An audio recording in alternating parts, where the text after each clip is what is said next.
और मैं राजू विलियम जी के पास पहले जाना चाहूंगा। और सर आपने ये जो पूरा है 12 घंटे हो रहे हैं उस सीज फायर को, और तो जब बात कर रहे थे तो हम लगातार यही बात कर रहे थे कि डोनाल्ड ट्रंप जिस तरीके से धमकियां देते चले आ रहे थे, और इसका भी हश्र कुछ ऐसा ही होगा। हालांकि जो उनकी एक सनक है, जो वो जिस मानसिकता के शख्स हैं, तो उसके इतर ये भी मान रहे थे कि कुछ भी हो सकता है, लेकिन ये होना, और आपने सुना बुरा जी ने बहुत तफसील से कुछ चीजें क्लियर की। हम तो जुड़ने वाले थे, पूना से मुंबई के रास्ते में, तो उन्होंने मैं वीडियो भेज दिया था, इसलिए हमने उसका वीडियो का जो उनका रिएक्शन था पूरे मसले पे वो सुनवा दिया अपने दर्शकों को, और आप लोगों ने भी सुना। क्या किसकी जीत हुई है, कौन हारा? अभी दावे तो लगातार चली चल, और जो कह रहे थे वो कि ईरान एक नया सुपर पावर, सब पर एक आपकी प्रतिक्रिया राजू जी।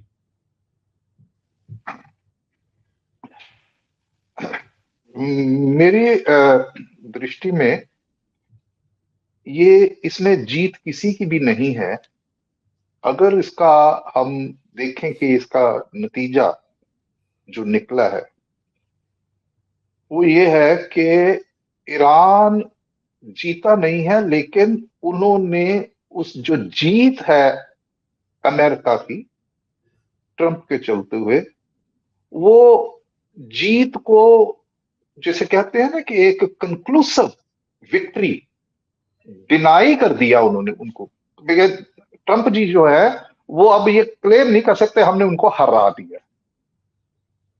तो अभी जो हुआ है वो हुआ है सीज फायर। तो मैं उनके साथ सहमत हूं, दिनेश वोरा जी के साथ जो भी कह के गए हैं कि भी सीज फायर हुआ है। हम भी ऑपरेशन सिंदूर है वो सीज फायर ही हुआ है। अभी हम भी दावे कर रहे हैं कि we are in state of readiness, कभी भी हम कुछ भी कर सकते हैं, वो खत्म नहीं हुआ। तो इसको मैं दो तरीके से देखता हूं कि ये अमेरिका के लिए उन्होंने कम आंका उसको। वही जो बात बोरा जी ने कही है कि वो जो जज्बा था ना, आपके पास एक साजो सामान है, लेकिन साजो सामान जो है उसके साथ जज्बा भी बहुत जरूरी होता है। लेकिन ये कहना कि ईरान जो है वो चौथी सुपर पावर बन गया, तो मैं इससे पूर्णतः सहमत नहीं हूं। अरे भाई, वियतनाम ने, छोटे से मुल्क ने अमेरिका को भगा दिया था, वो तो सुपर पावर नहीं बना ना। अफगानिस्तान में भी अमेरिका जो हथियार छोड़ के, अपना सैन्य ठिकाना छोड़ के, अफगानिस्तान तो सुपर पावर नहीं बना ना। तो ये बड़ा फर्क है। अमेरिका का तो जो सैन्य शक्ति के लिहाज से, उनकी आर्थिकता के हिसाब से वो बना रहेगा। लेकिन बात वही आ गई है कि भाई जज्बा, जज्बा क्या है? जज्बा है उनका अपना हित। वो अपने हित से प्रेरित था ईरान, तो उन्होंने वो किया, और उन्होंने वो सब कुछ किया, चाहे कि मिलिटरीली, सैन्य शक्ति के लिहाज से वो उसके बराबर नहीं थे, लेकिन उन्होंने इसीलिए ये जो जलडमरू है हॉर्मुज का, वो एक आर्थिक एक एक रुकावट जो है उसको एक हथियार के तौर पे उन्होंने इस्तेमाल किया, इकोनॉमिक लीवरेज जिसे हम बोलते हैं, और बड़ा बखूबी इस्तेमाल किया। और इस बात ने दरअसल अपने ट्रंप साहब को घुटनों पे ला दिया। तो ये पूरे का पूरा जो है प्रकरण है, उसके बीच में जो हम भारत के से संबंधित जो है वो क्या, हमने क्या खोया, हमने क्या पाया। तो मैं इस बात पे बात करनी चाहूंगा, इस विषय पे, कि जो पूरे का पूरा इसका श्रेय किसको दिया है ट्रंप साहब ने? नाम लिया है उन्होंने शहबाज शरीफ और जो उनके फील्ड मार्शल हैं आसिम मुनीर का नाम लिया। जी। तो मुझे लगता है कि इसमें पाकिस्तान एक एक जो रीजनल, एक जियो पोलिटिकली जो है, एक एक नए रोल में, एक नई ताकत और एक नई छवि के साथ इसको उभरा है या उभारा गया है कि वो राष्ट्रपति ट्रंप पूरी दुनिया को ये बता रहे हैं कि भाई उनके साथ जो कॉन्वर्सेशन, मेरी बातचीत हुई इन दोनों पाकिस्तान के जो व्यक्ति है, इनके साथ हुई, तो फिर मैंने ये किया। तो सीधा सीधा निष्कर्ष है कि पाकिस्तान की जो इन्वॉल्वमेंट है इसमें, और पाकिस्तान का जो इसमें उसका जो रुतबा बढ़ा है, पाकिस्तान इज अ रोग नेशन, पाकिस्तान की इकोनॉमी डंप्स में कहीं पे भी नहीं है, लेकिन ये अचानक उसकी एक ऐसी अहमियत कैसे बढ़ गई है। जियो पॉलिटिक्स साउथ एशिया में सबसे बड़ी ताकत तो हम है ना। अब चाइना को हम छोड़ दें तो उसके बाद तो हम है। इतना बड़ा देश है, इतनी बड़ी मार्केट है, इतना बड़ा इतिहास है। और इससे पहले जो जो अंतर्राष्ट्रीय जो संबंध है उनके इतिहास में भी नजर डाले तो हमारा बड़ा मतलब गौरवपूर्ण हमारा जो है वो हमारी पोजीशन जो वो रही है। लेकिन इसमें ये हुआ है कि हम ये पाकिस्तान का उभरना सबसे बड़ा रिलीफ जो मिला है पूरे विश्व को वो था कि ये जो एनर्जी का संकट था, क्रूड ऑयल का संकट था, कच्चे तेल का संकट था, जो ये घरेलू गैस का संकट था, पूरे यूरोप में त्राही त्राही हो रही है, पूरे पूरे विश्व में हो रही है। और ये जो इस्लामिक मुल्क हैं जैसे दुबई है, कतर, सऊदी अरेबिया, यूएई, उनको तो दोहरा जो है प्रहार वो झेलना पड़ा। इसकी वजह से उनकी जो सप्लाई है वो रुकी है, उनके जो मेजर इंस्टॉलेशंस हैं वो डैमेज हुए हैं, और वो उनका कोई डायरेक्ट इसमें कोई स्टेक भी नहीं था। तो वो एक कॉस्ट जो भुगती उन्होंने, तो उन्होंने भी चैन की सांस ली है।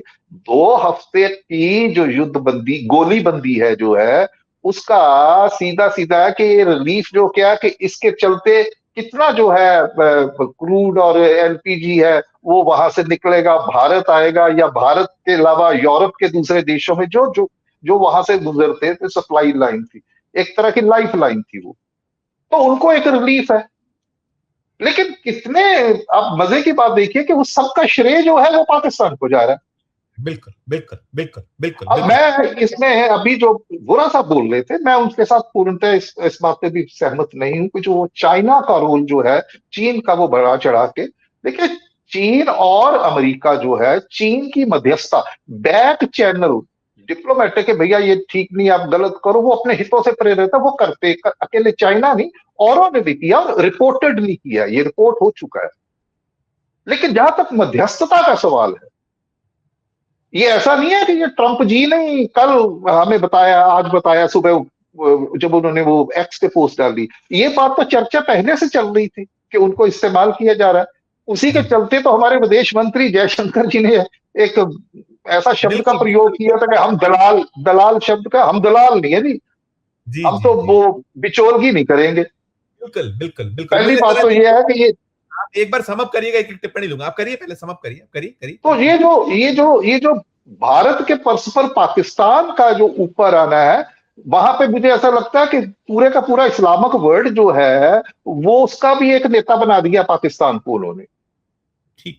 और दूसरी तरफ पूरा मतलब कहीं ना कहीं से जो पाकिस्तान का इसमें नाम आया है, मध्यस्थता वाला जो है एंगल से अगर हम देखें, तो वो जो बात है वो एक एक रिलीफ की है। दूसरे जो देश है जो इससे पीड़ित प्रभावित जितने भी हैं पूरे विश्व में, उनके लिए एक तो मतलब एक सेंस ऑफ थैंकफुलनेस है टुवर्ड्स पाकिस्तान। और सबसे बड़ी बात यह है कि एक तो ऑनरेबल एग्जिट जो चाह रहे थे इसमें से निकलना, वो मिला है पाकिस्तान के सहारे से।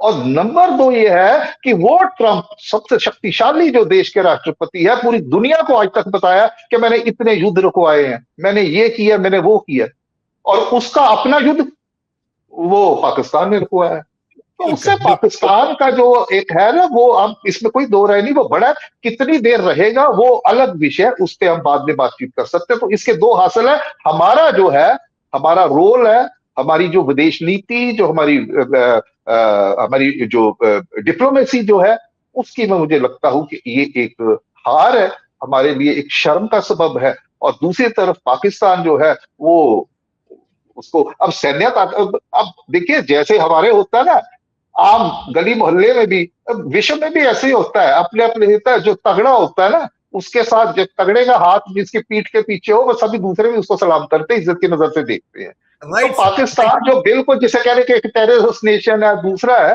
जो कि है भी है वहां पे, अगर हम भारतीय दृष्टिकोण से देखें। उसको एक मतलब भी एक उसका महिमा मंडन, क्या महिमा कहते हैं, एक मंडन उठा हुआ उसका महिमा उसका मंडल महिमा उसका हुआ है, चाहे वो नहीं कर मंडन। सकते। राजू सर, मैं दो तीन चीजें चाहूंगा, एक ही साथ पूछता हूँ। एक तो जैसे हमने देखा, हमारा जो मुल्क है जिसकी हम बात कर ही रहे हैं कि हमारी चूक और तमाम, तो अभी हमारे यहाँ ये रिएक्शन आया भारत की सरकार की, हमारी पैनी नजर है। बाजार आप देख रहे हैं, बाजार अक्सर होता है, तो अभी वो आपने भी कहा और हम भी यही कह रहे थे कि अभी तो सिर्फ सीज फायर है, 14 दिन का है, आगे का टर्न डाउन होगा, अभी जब टेबल पे आएंगे तो क्या निकलता है क्या नहीं होता है। और हमारी जो हम बार बार, अब लगातार हम आखिरी जो हमारा चरण होता है उसमें चुनाव की बात कर लेते हैं, क्योंकि चुनाव होना है कल 9 तारीख को, कुछ जगहों पर 3 सूबों में विधानसभाओं के लिए वोट पड़ना। और इसके अलावा आपने देखा इलेक्शन कमिश्नर ऑफ इंडिया जो है, अब तो आज तो वो भी निकला है वहां, टीएमसी वाला एक नया जो विवाद हुआ है कि वहां उन्होंने कहा बाहर कर दीजिए, उन्होंने खुलेआम कर दी। तो जो सारा का सारा, इस पे एक अंतिम नोट दोनों तीनों चीजों पर आपका क्या कहेंगे आप, ये जो रोल है, और आप देखिए किसी को सीधे कह दें बाहर निकल जाइए, ये निकलना। संजीव भाई, पहली बात तो ये है कि ये जो चुनावों की बात कर रहे हैं, मैं इस पर टिप्पणी नहीं ठीक करूंगा। वो विस्तृत है, ऐसे एक दो टिप्पणी, इस वक्त जो फोकस जो है ठीक वो ठीक इस विषय पे, जो मुख्य विषय है उसके ऊपर भी हम ठीक चर्चा कर ले तो ठीक। बात नहीं बनती। मेरा ये कहना है कि मेरे एक व्यवसायी मित्र हैं यहाँ, और उनका कुछ 50% जो है एक्सपोर्ट वो यूएसए को है। तो उनकी टिप्पणी आप देखिए, तो मुझे कह रहे हैं कि भाई पाकिस्तान दरअसल अमेरिका की, ट्रंप साहब की पाकिस्तान ने मदद की है, और ट्रंप साहब ने ये जो श्रेय दिया है वो एक फेवर जो है ना वो दिया है पाकिस्तान को, कि उसका महिमा मंडन हो। तो इसलिए कि क्योंकि पाकिस्तान को ट्रंप ने इंडिया से बचाया, और ट्रंप को ईरान से पाकिस्तान बचा रहा है। तो ये एक व्यवसायी की टिप्पणी है। पहली बात ये, इसलिए मैंने इसका हवाला दिया है कि एक तो है कि ये दिलचस्पी जो है, और भी बहुत से लोग हैं जो उस पर बात करते हैं, लेकिन क्योंकि ये बड़ी ताजा डेवलपमेंट है, तो इसके लिए कुछ भी निर्णायक रूप में कहना, मैं कम से कम उससे गुरेज करूं, क्योंकि डायनामिक सिचुएशन है। ये 2 हफ्ते की एक गोलीबंदी है, और जो शर्तें, वो भी हमारे साथ पहले भी रिपोर्ट हो चुकी है इंटरनेशनल मीडिया में भी ईरान किन बातों के ऊपर मान सकता है। तो ये बातचीत की पेशकश है, वो पहले से भी चल रही थी, काफी अरसे से चल रही थी, जब से ये शुरू हुआ। अब उनका क्या फैसला होता है कि क्या ईरान की वो शर्तें वो अमेरिका वो मान लेगा।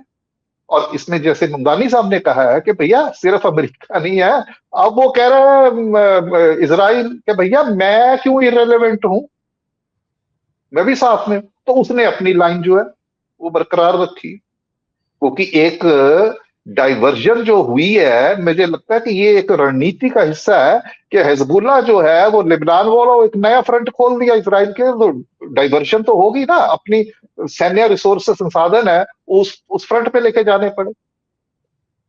तो इन सब के चलते इनका कोई जल्दी कोई नतीजा नहीं निकलने वाला जो इन सभी स्टेक होल्डर्स को मंजूर हो। लेकिन इसमें एक चीज जरूर है, अब गौर कीजिए कि पहले दिन ही 28 फरवरी को ऑपरेशन एपिक फ्यूरी जब शुरू होता है, क्या ये जो हॉर्मुज का जल डमरू है, स्ट्रेट ऑफ हॉर्मुज, ईरान ने उसी दिन ही उसको इस्तेमाल किया एक हथियार के तौर पे? नहीं। इसमें यह निकला है कि ये जो आर्थिक एक स्रोत है उसको एक सैन्य शक्ति से भी ज्यादा प्रबल, दरअसल जो जो ये जो घुटने पर लाने वाली स्थिति पहुंची इसलिए है। तो एक बहुत बड़ा हथियार है जिसको ईरान जो है कभी भी नहीं चाहेगा, उसको वो पोजीशन ऑफ स्ट्रेंथ से चाहेगा। जैसे अभी भी बात हुई है कि उसके ऊपर वो लगाएगा कि भैया इसके ऊपर मैं तो आपसे फीस वसूल करूंगा, चार्ज लूंगा आपसे, जो यहां से निकलेगा, और पहले से रेट बढ़ा होगा। तो एक इसको ईरान कभी भी खोना नहीं चाहेगा, अटका रहेगा। तो अमेरिका भी तो यही करता रहा ना पहले। ये जो सैंक्शंस हैं, आर्थिक प्रतिबंध, वो क्या है? वो कोई युद्ध का सामान थोड़ी ना है। लेकिन उसको युद्ध के सामान के तौर पे अमेरिका इस्तेमाल करता है। उसके पास तो ईरान इस बात पे अपने देश के हितों के लिए भैया उसकी सैन्य शक्ति और अमेरिका और इजराइल की दोनों को मिला के उससे बहुत कम है। बिल्कुल बिल्कुल तो बिल्कुल। ये एक नई चीज जो है उभर के आई है, और अगर ईरान ऐसा करता है तो उस वजह से ईरान का जो एक पूरे विश्व में एक दबदबा निश्चित तौर पे बढ़ेगा। क्यों? क्योंकि उसके इस कदम ने पूरे विश्व में एक बहुत बड़ी समस्या गई। वो समस्या क्या है? वो सर्वाइवल की है, ईंधन की है, घरों में चूल्हे जलने की समस्या है, संकट जो है राइट उसको कोई अफोर्ड नहीं करता, उससे पूरा विश्व जो है वो पीड़ित था। बिल्कुल तो सर उस बिल्कुल। लिहाज से, और पाकिस्तान की जो मैं बात कर रहा हूं वो भी है, हमारे लिए अभी भी कोर्स करेक्शन का समय है हमारे लिए। अभी आपने सवाल में पूछा कि ये बयान आया हमारा कि हमने पैनी नजर रखी। ये पैनी नजर जिस दिन आज सुबह जब वो किया ट्रंप साहब ने, वो एक्स पे पोस्ट किया, बताया कि पाकिस्तान, उसके बाद नजर पैनी हुई है या उससे पहले भी पैनी थी हमारी नजर? अरे भाई ठीक। सबको मालूम है क्या हो रहा है, किस दिशा में जा रहा है। आप अपनी उसी स्थिति, रविंद्र भाई ने बिल्कुल ठीक बोला। अरे भाई 24 घंटे पहले आप ये जो अग्रेसर है, हमलावर मुल्क है इसराइल, उसकी पार्लियामेंट में थे, संसद। अरे भाई ऑपोजिशन पूरी की पूरी उसमें वॉकआउट कर दिया जब हमारे प्रधानमंत्री वहां पे थे। अरे क्या हमारी कूटनीतिक, हमारी क्षमता क्या थी? क्या हमें मालूम नहीं पड़ा कि 24 घंटे के बाद हम तो ये कह के बच के निकलने का रास्ता निकालना कि जी हमारे तो वो उस वक्त तो पता ही नहीं था, वो तो पहले आ गए थे, हमला तो बाद में हुआ।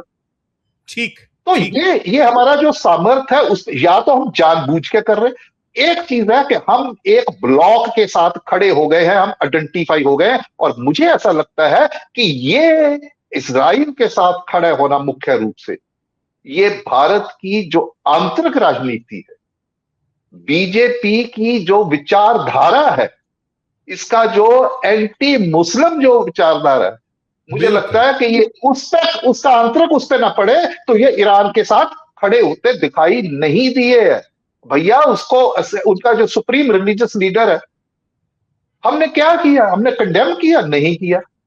हमने तो वो भी कितने दिनों के बाद किया है। बिल्कुल बिल्कुल। वो भी एक तो औपचारिकता। ये चीज, और इसराइल जो है, जो यहूदी जायनिज्म जो विचारधारा है, तो उसका जो टकराव है, हम उन दोनों के बीच में, हमें लगता है कि हमारा जो है हिंदुत्व का, वो तो इसराइल के साथ ही है। हमें ये नहीं होना चाहिए क्योंकि भारत के अंदर विरोधी जो हमें घेरेंगे कि आप तो, और हमारा ये जो वोट बैंक है जिसको हमने बिल्कुल। पाला है कि जी भैया हाँ। ये जो, तो मुस्लिम कंट्रीज के साथ भी, और यही रवैया जो है वो पाकिस्तान का भी, उसकी इसका फायदा है ना आंतरिक राजनीति में। पाकिस्तान जी दुश्मन नंबर 1 है, तो वहां पे आके समीकरण जो है वो बदल गए हैं। तो भैया अब की बार डोनाल्ड सरकार, डोनाल्ड माई फ्रेंड, तो अब तो वो शाहबाज माई फ्रेंड और आसम मुनीर माई फ्रेंड। ये बड़ी सही बात बोली है रविंद्र भाई ने, इट्स समथिंग वेरी सीरियस। जी हाँ एक जी हाँ ऐसा, जी और वो जो आसम मुनीर है, वो हाईली इंडोक्ट्रिनेटेड, वो टू नेशन थ्योरी में विश्वास रखने वाला फौजी जनरल है। ठीक तो है। इस सब के चलते इसका संबंध जो भारत की आंतरिक, अभी फिलहाल के लिए इतना, बाद में आप पूछेंगे तो राइट। कहेंगे या किसी और चर्चा में, मेरी नजर में तो अभी तक यही